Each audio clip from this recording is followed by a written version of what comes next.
Insulin resistance యొక్క పరిచయంపై ఈ spoken ట్యుటోరియల్కు స్వాగతం. ఈ ట్యుటోరియల్లో మనం వీటి గురించి నేర్చుకుంటాము.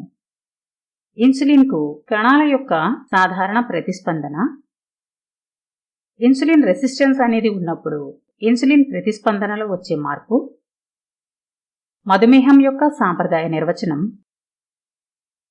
అలాగే మధుమేహానికి మూల కారణం ఏంటి. మనం ప్రారంభిద్దాం. మన శరీరానికి మనుగడ మరియు పెరుగుదల కొరకు శక్తి అనేది అవసరం. గ్లూకోజ్ అనేది మానవులకు చాలా సౌకర్యవంతమైన ఒక శక్తి వనరు. గ్లూకోజ్ యొక్క బహుళ అణువులు స్టార్చ్ను ఏర్పరుస్తాయి. స్టార్చ్ అనేది మన ఆహారంలో కనిపించే ఒక రకమైన కార్బోహైడ్రేట్. కార్బోహైడ్రేట్ అధికంగా ఉండే ఆహారాలు అనేవి సమృద్ధిగా అందుబాటులో ఉన్నాయి మరియు చౌకగా లభిస్తాయి. కనుక మనం చక్కెర రకమైన గ్లూకోజ్ని అటువంటి ఆహారాల ద్వారా ఎక్కువగా తీసుకుంటాము. ఆహార చక్కెరను అధికంగా తినడం వల్ల కలిగే హానికరమైన పరిణామాలు అనేవి మనకు బాగా తెలుసు. రక్తంలోని చక్కెర యొక్క అధిక మరియు తక్కువ స్థాయిల వలన వచ్చే ప్రమాదాలు కూడా బాగా తెలుసు. కనుక మన శరీరం అనేది ఆహార గ్లూకోజ్ను శక్తిగా లేదా శరీర కొవ్వుగా త్వరగా మార్చాలి. ఇది రక్తంలోని చక్కెర యొక్క సాధారణ స్థాయిని నిర్వహించడానికి మనకు సహాయపడుతుంది. క్లోమం అనేది ఉపవాస స్థితిలో రక్తంలోని గ్లూకోజ్ స్థాయిని 70 మరియు 99 mg/dl మధ్య నిర్వహిస్తుంది. mg/dl అంటే mg/dL. ఈ స్థాయి అనేది క్లోమం ద్వారా ఉత్పత్తి చేయబడిన ఇన్సులిన్ హార్మోన్ చేత నిర్వహించబడుతుంది. ఇదే సిరీస్లోని మరొక ట్యుటోరియల్లో ఇన్సులిన్ గురించి మరింత వివరంగా వివరించబడింది. మరిన్ని వివరాల కోసం దయచేసి మా వెబ్సైట్ను సందర్శించండి. తర్వాత మనం మధుమేహం యొక్క సాంప్రదాయ నిర్వచనాన్ని చూద్దాం. ఇది రక్తంలో గ్లూకోజ్ స్థాయిలపై ఆధారపడి ఉంటుంది. ఉపవాస స్థితిలో రక్తంలోని గ్లూకోజ్ స్థాయిలు అనేవి 2 వేర్వేరు రక్త పరీక్షల్లో తనిఖీ చేయబడతాయి. డెసిలీటర్కు 126 మిల్లీగ్రాములు లేదా అంతకంటే ఎక్కువ స్థాయిని మధుమేహంగా నిర్ధారిస్తారు. ఏదేమైనా రక్తంలో అధిక స్థాయి గ్లూకోజ్ అనేది కేవలం వ్యాధి యొక్క ఒక లక్షణం మాత్రమే. ఇది స్వయంగా ఒక వ్యాధి కాదు. ఇది శరీరంలో ఏదో తప్పు జరగడం వలన కలిగిన ప్రభావం. ఇది మధుమేహానికి మూల కారణమైతే కాదు. ఇది వ్యాధి మరియు దాని యొక్క చికిత్సను గురించి మెరుగైన అవగాహనను అందించదు. మీ బ్లడ్ రిపోర్ట్ అనేది గ్లూకోజ్ లెవెల్స్ ని అధిక స్థాయిలో చూపిస్తుందని అనుకుందాం. మీరు ఒక వైద్యుడిని సంప్రదించారు. మీరు మీ సమస్యను రక్తంలో గ్లూకోజ్ అధిక స్థాయిలుగా ఉందని వివరిస్తారు. మీ రక్తంలో గ్లూకోజ్ స్థాయిలను తగ్గించడానికి వైద్యుడు మీకు ఒక ఔషధం ఇస్తారు. ఈ ఔషధం అనేది దాని లక్షణానికి చికిత్స చేస్తుంది, అంతేగాని కారణానికి కాదు. మనం దానికి అసలు కారణం ఏమిటి అనేది అర్థం చేసుకుని తదనుగుణంగా మధుమేహాన్ని నిర్వచిద్దాం. మనం తీసుకునే ఆహారం యొక్క ఎక్కువ భాగం అనేది శరీరంలో గ్లూకోజ్గా మారుతుంది. ఈ గ్లూకోజ్ మన రక్త ప్రవాహంలోకి ప్రవేశిస్తుంది. ఈ గ్లూకోజ్ అనేది శక్తిగా మారడానికి రక్తం నుండి కణాలలోకి ప్రవేశించాలి. కణాలు అనేవి గ్లూకోజ్ వంటి అణువుల యొక్క ప్రవేశాన్ని మరియు నిష్క్రమణను అనుమతించే పొరలను కలిగి ఉంటాయి.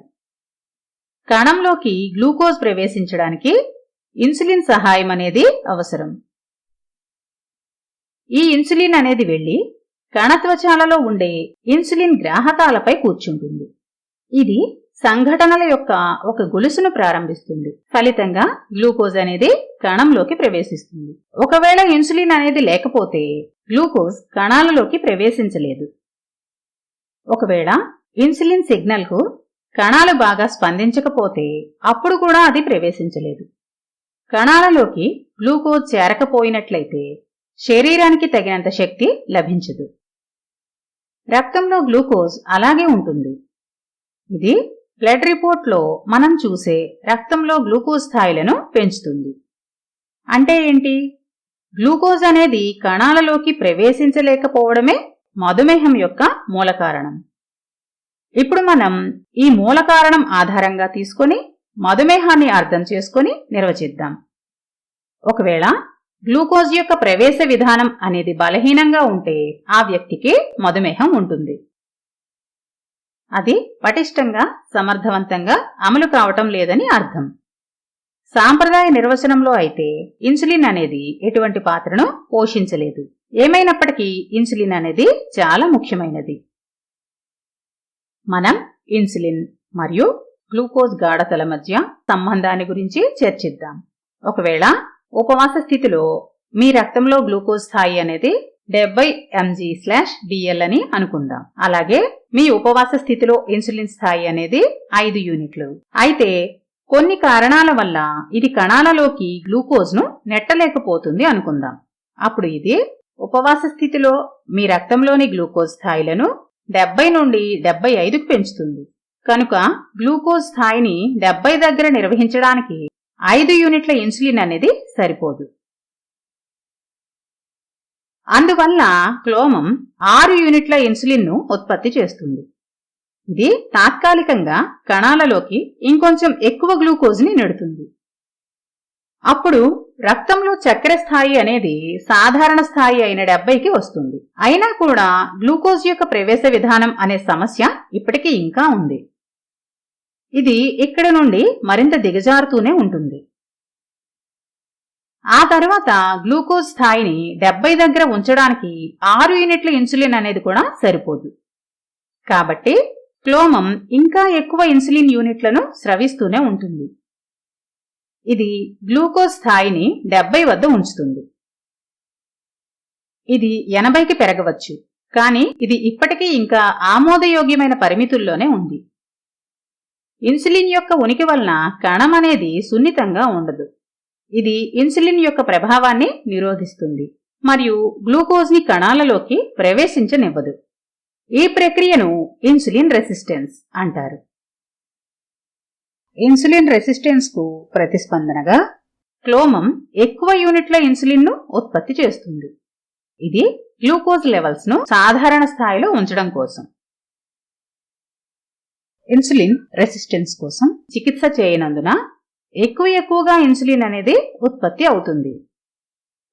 తర్వాత ఇన్సులిన్ యొక్క అధిక స్థాయిలు కూడా గ్లూకోజ్ ను సాధారణ స్థాయిలో ఉంచలేవు. చివరికి వచ్చేసరికి రక్తంలో గ్లూకోజ్ స్థాయిలు అనేవి 100 యూనిట్ల కంటే ఎక్కువగా ఉంటాయి. ఇది ప్రీ డయాబెటిస్ గా నిర్ధారణ అవుతుంది. అప్పుడు అది మరింత పురోగమిస్తుంది మరియు రక్తంలో గ్లూకోజ్ స్థాయిలు 125ను మించి పెరుగుతాయి. ఇది టైప్ 2 డయాబెటిస్ గా నిర్ధారణ అవుతుంది.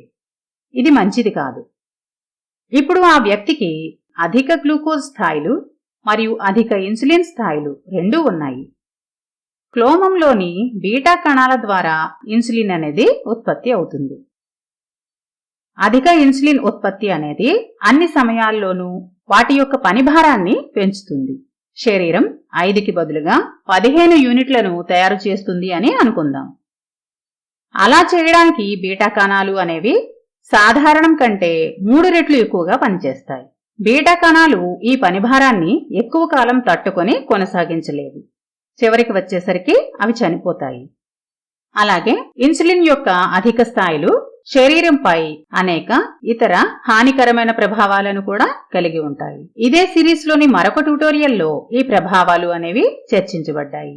ఏమైనప్పటికీ శరీరంలో టైప్ 2 మధుమేహం ఉన్నట్టు నిర్ధారణ కావడానికి చాలా సంవత్సరాలు పడుతుంది. ఇన్ని సంవత్సరాల్లో ఏ సమయంలోనైనా మనం ఇన్సులిన్ సున్నితత్వాన్ని మెరుగుపరచడంపై దృష్టి పెట్టవచ్చు.